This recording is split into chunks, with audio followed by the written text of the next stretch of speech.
अंबड हादरले. लग्नात बूट चप्पल लपवण्यावरून रणकंदन. महिलांची एकमेकींना बेदम मारहाण, व्हिडिओ व्हायरल. जालना. अंबड. शुभमंगल सावधान होण्याऐवजी अंबड तालुक्यातील नांदी येथे चक्क फ्रीस्टाईल हाणामारी झाल्याचा धक्कादायक प्रकार समोर आला आहे. लग्नातील बूट आणि चप्पल लपवण्याच्या क्षुल्लक विधीवरून 2 गट भिडले असून यात महिलांनी एकमेकींचे केस ओढत आणि लाथाबुक्क्यांनी मारहाण केल्याचे व्हिडिओत दिसत आहे. नेमका प्रकार काय?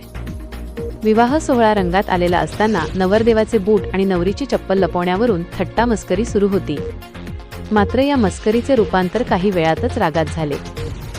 व्हायरल व्हिडिओमध्ये दिसत असल्याप्रमाणे भर रस्त्यात लग्नातील पाहुणे आणि नातेवाईक एकमेकांवर तुटून पडले आहेत.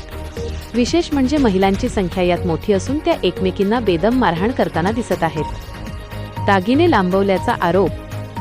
या राड्यादरम्यान केवळ मारहाणच झाली नाही तर तक्रारदार महिलेच्या मते गर्दीचा फायदा घेऊन सोन्याचे दागिनेही जबरदस्तीने हिसकावण्यात आले आहेत. सुमारे 2 ते 3 तोळे सोने आणि मोबाईल गहाळ झाल्याची तक्रार अंबड पोलीस ठाण्यात दाखल झाली आहे.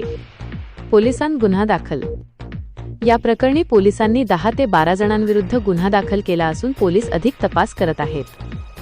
आनंदाच्या वातावरणात झालेल्या या राड्यामुळे लग्नाऐवजी आता पोलीस ठाण्याच्या फेऱ्या मारण्याची वेळ नातेवाईकांवर आली आहे.